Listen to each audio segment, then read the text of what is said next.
Everyone, welcome back to my YouTube channel. आज हम करेंगे क्लास 11th की अकाउंटेंसी का चैप्टर नंबर 8 जिसका नाम है books of original entry journal के प्रैक्टिकल क्वेश्चन का सोल्यूशन नंबर 2। जी दोस्तों, आज हम सोल्यूशन नंबर 2 करेंगे। इससे पिछली वीडियो में सोल्यूशन नंबर 1 मैं करा चुका हूं। मैं आपको सजेस्ट करूंगा कि यदि अभी तक आपने मेरी पिछली वीडियो नहीं देखी है तो लिंक आपको इस वीडियो के डिस्क्रिप्शन में प्रोवाइड हो जाएगा, नहीं तो आप मेरे चैनल की प्लेलिस्ट में जाएंगे तो वहाँ पे भी आपको प्रॉपर ऑर्डर में वीडियो अवेलेबल होगी। चलिए अब बिना देरी के शुरू करते हैं अपना आज का सोल्यूशन। क्वेश्चन नंबर 2 मैंने ऑलरेडी नोट कर रखा है। क्वेश्चन नंबर 2 हमें कह रहा है enter the following transaction in the journal of MS Tripathi Bros. तो ये कुछ 9 ट्रांजैक्शन हमें गिवन है, इन्हीं की हमें जर्नल एंट्री करके दिखाना है। आइए क्वेश्चन के सॉल्यूशन को शुरू करने से पहले एक बार गोल्डन रूल्स को समझ लेते हैं, जिससे आपको बहुत हेल्प मिलेगी इनकी जर्नल एंट्री करने में। तो गोल्डन रूल्स हैं, जब भी asset expense drawing purchase sales return और लॉसेस ये आपके इंक्रीज हुए पर्टिकुलर चीज को डेबिट कीजिएगा। सेम तरीके से asset expense drawing purchase sales return और लॉसेस ये आपके डिक्रीज हुए पर्टिकुलर चीज को आप क्रेडिट कीजिएगा। और कहा गया है कि जैसे ही आपको पता चले, आपको ट्रांजैक्शन पढ़ के पता चले कि liability income revenue sales purchase return income और गेंस ये आपकी इंक्रीज हो रही है, पर्टिकुलर चीज को क्रेडिट कीजिएगा। Liability income revenue sales purchase return income और गेंस ये आपकी डिक्रीज हो रही है, पर्टिकुलर चीज को आप डेबिट कीजिएगा। रूल वही है, आपको अपने आप को अकाउंटेंट मानना है और एक बिजनेस के पर्सपेक्टिव से सोचना है, तो आपको कभी भी जर्नल एंट्री करने में कोई प्रॉब्लम नहीं होगी।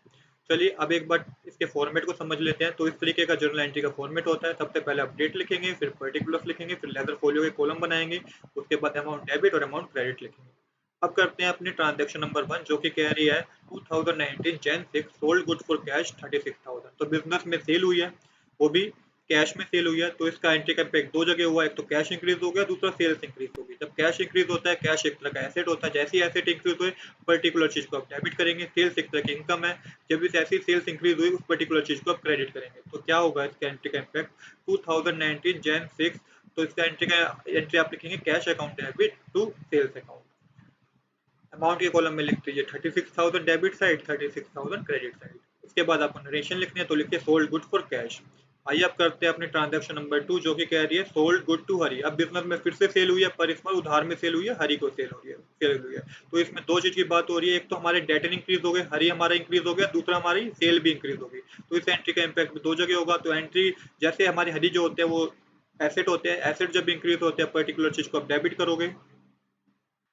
तो डेटर हमारे एक तरह के एसेट होते हैं, जैसे एसेट इंक्रीज होंगे पर्टिकुलर चीज को डेबिट करेंगे, जब सेल इंक्रीज होती है तो पर्टिकुलर चीज को हम क्रेडिट करते हैं। तो इसकी जो ट्रांजैक्शन एंट्री बनेगी वो बनेगी हरी debit to sales account. Amount के कॉलम में आप लिख दीजिए 30,000 डेबिट साइड, 30,000 क्रेडिट साइड। अब आपको नरेशन लिखनी होगी, नरेशन में लिखिए गुड सोल्ड टू हरी। अब करेंगे ट्रांजैक्शन नंबर 3।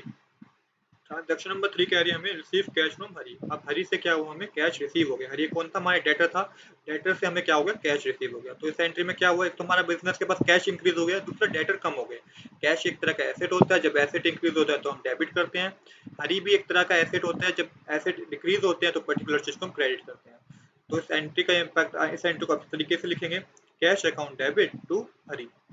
अमाउंट के कॉलम में आप लिख दीजिए 18,000 डेबिट साइड और 18,000 क्रेडिट साइड। इसके बाद नरेशन लिखिए कैश रिसीव फ्रॉम हरी। अब करेंगे ट्रांजैक्शन नंबर 4। ट्रांजैक्शन नंबर 4 हमें कह रही है रिसीव कमीशन 750। तो बिजनेस में कमीशन रिसीव हुई है बिजनेस को, तो इससे क्या हुआ, बिजनेस के पास कैश बढ़ गया और साथ ही क्या हुआ है, कमीशन इंक्रीज है। कमीशन एक तरह की इनकम है, इनकम भी इंक्रीज हो गई। तो जब कैश एक तरह का एसेट होता है, एसेट जब इंक्रीज होता है पर्टिकुलर चीज को आप डेबिट करेंगे, जब इनकम इंक्रीज होती है पर्टिकुलर चीज को हम क्रेडिट करेंगे। तो इस एंट्री का जो इम्पैक्ट होगा वो होगा cash account debit to commission account. Amount के कॉलम में लिख दीजिए 750 डेबिट साइड, 750 क्रेडिट साइड। अब करते हैं ट्रांजैक्शन नंबर 5। ट्रांजैक्शन नंबर 5 कह रही है paid salary to Gopal. Salary पे की गई है, गोपाल को पे की गई है 1200 रुपीज। तो सबसे पहले डेट लिखिए, डेट है जैन 27 एंट्री के अकॉर्डिंग।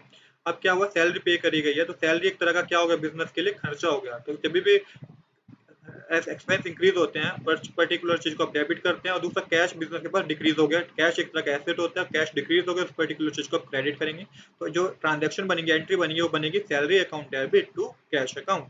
अब अमाउंट की कॉलम लिख दीजिए 1200 डेबिट साइड और 1200 या क्रेडिट साइड लिख दीजिए। नरेशन लिखिए पेड सैलरी टू गोपाल। अब करते हैं अपने transaction number, next transaction, transaction number 6। Transaction number 6 हमें कह रही है रिसीव कैश फ्रॉम हरी। अब हरी से फिर हमें कैश रिसीव हुआ है 12,000 रुपीज। तो सेम कैश बिजनेस में बढ़ गया, दूसरा डेटर कम हो गए। कैश एक तरह का एसेट होता है, एसेट जब इंक्रीज होता है पर्टिकुलर चीज को हम डेबिट करते हैं। डेटर भी एक तरह के एसेट होते हैं, एसेट जब डिक्रीज होते हैं पर्टिकुलर चीज को हम क्रेडिट करते हैं। तो इसकी जो जनरल एंट्री बनेगी वो बनेगी कैश अकाउंट डेबिट टू हरी। इसमें अमाउंट में आप लिख दीजिए 12,000 डेबिट साइड लिख दीजिए और 12,000 आप क्रेडिट साइड लिख दीजिए। इसके बाद आप करिए इसकी नरेशन जो है कैश रिसीव फ्रॉम हरी। अब करेंगे ट्रांजैक्शन नंबर 7। ट्रांजैक्शन नंबर 7 हमें कह रही है विड्रू कैश फ्रॉम ऑफिस और पर्सनल यूज 4,000 रुपीज। तो पर्सनल यूज के लिए कैश निकाला गया है बिजनेस से, तो एक तरह की ड्राइंग हुई है, तो ड्राइंग हमारी इंक्रीज होगी। ड्राइंग जब भी हमारी इंक्रीज होती है उस पर्टिकुलर चीज को हम डेबिट करते हैं, और साथ ही बिजनेस में कैश कम हो गया। कैश एक तरह का एसेट होता है, तो उस पर्टिकुलर चीज को हम क्रेडिट करेंगे क्योंकि कैश हमारे पास कम हुआ है। तो इसकी जो ट्रांजेक्शन होगी वो होगी drawing account debit to cash account. Amount के कॉलम में लिख दीजिए 4,000 डेबिट साइड लिख दीजिए, 4,000 ही क्रेडिट साइड लिख दीजिए। नरेशन में लिखिए withdrew cash for personal use. अब करते हैं अपने लास्ट ट्रांजेक्शन जो की है एक ट्रांजैक्शन जो की है वेजेस पेड। वेजेस पेड कह रहा है 7,200 रुपीज बिजनेस ने वेजेस पे करे हैं। तो इस एंट्री का इम्पैक्ट भी दो जगह होगा। एक तो वेजेस बिजनेस के लिए क्या हुआ, एक्सपेंस हो गया, तो खर्चा बढ़ गया बिजनेस के लिए। एक्सेट एक एक्सपेंस जब भी बढ़ता है तो पर्टिकुलर चीज को डेबिट करते हैं। दूसरा कैश कम हो गया। कैश एक तरह का एसेट होता है, एसेट जब भी डिक्रीज होता है उस पर्टिकुलर चीज को क्रेडिट करते हैं। तो इसकी जो जनरल एंट्री बनेगी बनेगी wages account debit to cash account. Amount के कॉलम में लिख दिए 7,200 डेबिट साइड, 7,200 क्रेडिट साइड, और इसमें लिखिए इसके नरेशन में आप लिखेंगे वेजेस पेड। अब करते हैं अपने ट्रांजैक्शन नंबर 9। ट्रांजैक्शन नंबर 9 हमें कह रही है ब्रॉट मशीनरी फॉर कैश। तो बिजनेस ने मशीनरी परचेज करी है। मशीनरी एक तरह का एसेट होता है, जैसे एसेट इंक्रीज हो पर्टिकुलर चीज को डेबिट करेंगे। कैश हमारा डिक्रीज हुआ है। कैश अभी हमारा क्या होता है, एक तरह का एसेट होता है। जब एसेट डिक्रीज होते हैं तो उसे हम क्रेडिट करते हैं। तो इस एंट्री का इम्पैक्ट होगा machinery account debit to cash account. Amount के कॉलम में लिख दीजिए 8,000 डेबिट साइड लिख दीजिए और 8,000 की आप क्रेडिट साइड लिख दीजिए। नरेशन में आप लिखिए machinery purchase from for cash. देखिए कितने सिंपल तरीके से हमारी सारी ट्रांजैक्शन हो गई है। अब आपको टोटल करना है, तो टोटल करके डेबिट साइड आएगा 1,17,150 और क्रेडिट साइड भी आएगा 1,17,150। देखिए कितने सिंपल तरीके से हमारा क्वेश्चन नंबर सेकंड भी हो गया है। I hope you like this video. If you like this video, please do subscribe this channel. Thanks for watching.